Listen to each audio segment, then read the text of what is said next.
అంటారు. ఎందుకని అంటే ఈ చచ్చిపోయిన వాళ్ళతోని మనోళ్ళు ఏడ్చి ఏడ్చి వీళ్ళు కూడా చచ్చిపోతారని రోజొక్క రాయేస్తారట.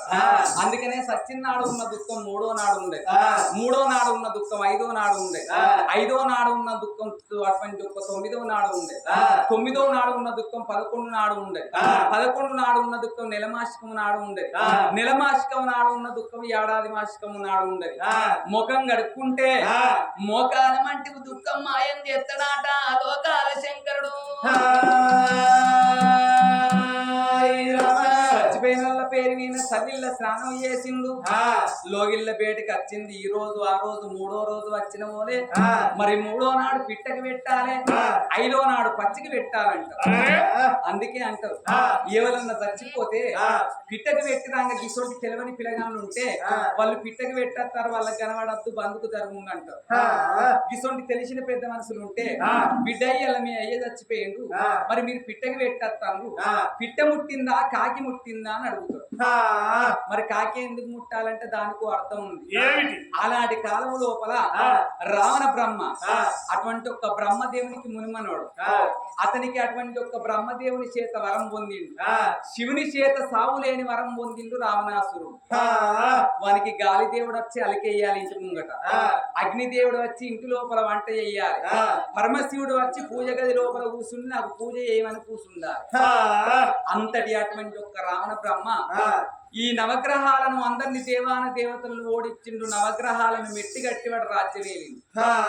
వానికి ఓనాడు ఏం దుర్బుద్ధి పుట్టింది, నేను అందరిని ఓడించినా కానీ యమధర్మరాజును ఓడియలేదు, ఇవాళ పోయి యమధర్మరాజును ఓడిస్తానని సైన్యాన్ని వెంబడి పెట్టుకొని పోతాను.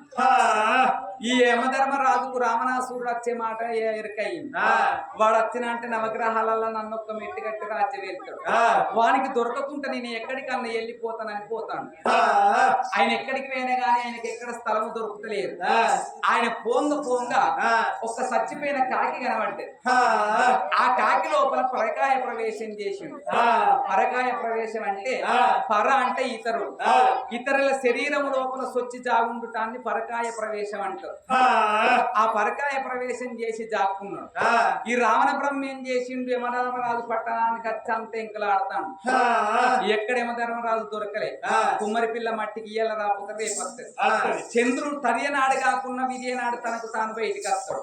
వాడు ఇయ్యల కాకపోతే రేపు దొరుకుతాడు అని ఈ రావణ బొమ్మ సైన్యాన్ని నింబడి పెట్టుకొని ఆయన లోగిళ్ళకి వేయింది.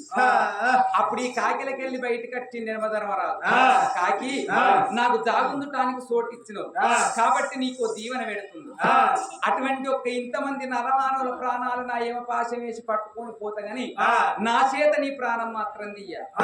నువ్వు ఇటువంటి కరెంటుకి పడతానన్న చచ్చిపోవాలి, ఎవరన్నా గట్టిగా కట్టబెట్టి గట్టి కొడతనన్న చచ్చిపోవాలని దీవెన పెట్టిండు.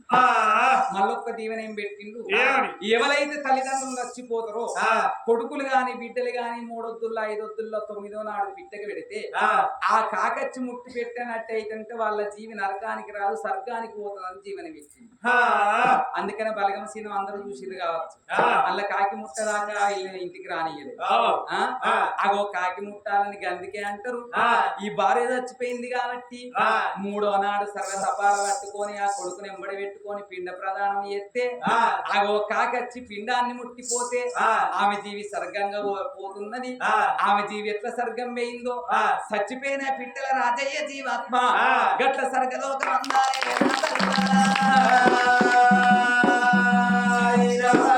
భార్య పేరు వినా 3వ నాడు పిట్టకి పెట్టిండు, 5వ నాడు పచ్చికి పెట్టిండు, 9వ నాడు చిన్నకరమ చేసుకున్నాడు, 11వ నాడు పెద్ద కర్మ చేసుకున్నాడు. ఇక నా భార్య చచ్చిపోయింది, నేను రాజ్యానికి పోను దేశానికి పోను, నా కొడుకే నాకు రాజ్యం నా బిడ్డే నాకు రాజ్యం అని మంత్రి వాళ్ళ చేతి లోపల రాజ్యం అప్పచెప్పి కొడుకును పట్టుకొని బిడ్డను పట్టుకొని ఆ 7 మేడల్లా కలిగి 7 మేడల్లా ఇక రమ రామ రామన్న రామ రాఘవ రామయ్య రామ రామ రామయ్య రామ రాఘవ రామయ్య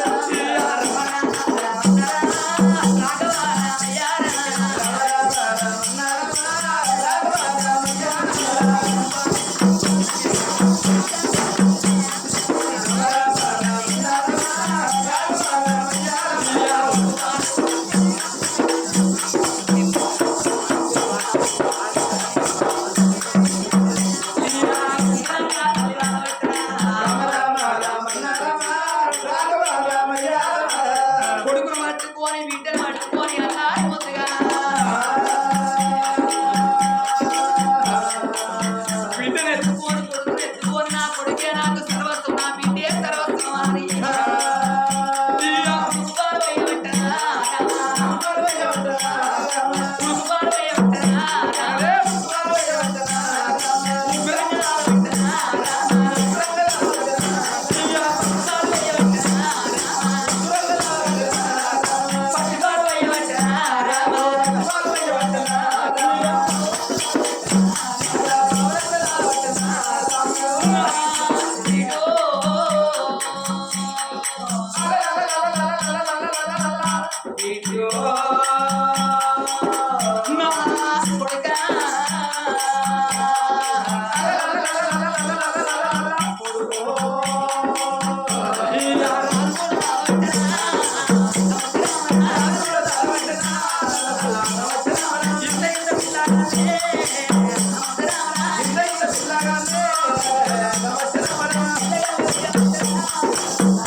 అచ్చిరాని మాటలతోని ఎంత ముద్దుగా ఇస్తారో ఉడికి ఉడకని కూర తింట అంత మాత్రం ఉంటుందాడమ్మా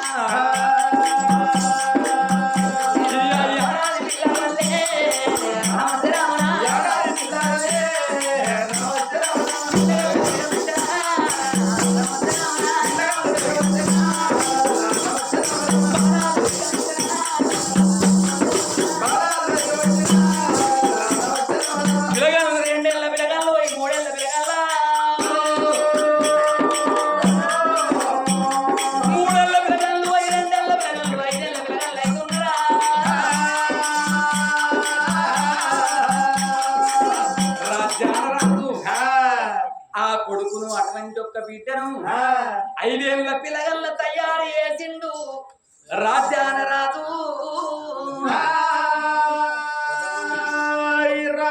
5 ఏళ్ల పిల్లగల్లు ఆటగాళ్ళతోని ఆడుకోవట్టే పాటగాళ్ళతోని పాడుకోవట్టే ఎండి బంగారం ఉంటే దొంగల పాలంటారు భూములు జాగాలుంటే ఉంటే పాలల్ల భాగాలంటారు అగో కట్టుకునే బట్టలు ఉంటే ఎట్టి సాకిరి పాలాట చదువు రానివాడు సభల దున్నపోతు విద్య రానివాడు వింత పశువు అంటారు అగో కన్న కొడుకును కన్న బిడ్డని తీసుకొని పోయి సవ్య బల్ల లోపల పిల్లగల్లని వేసిండు అక్కడ చదువు శాస్త్రాలు నేర్చుకుంటా 2 పిల్లగళ్ళు ఉంటున్నారు అట్లా కొన్ని రోజుల రామారా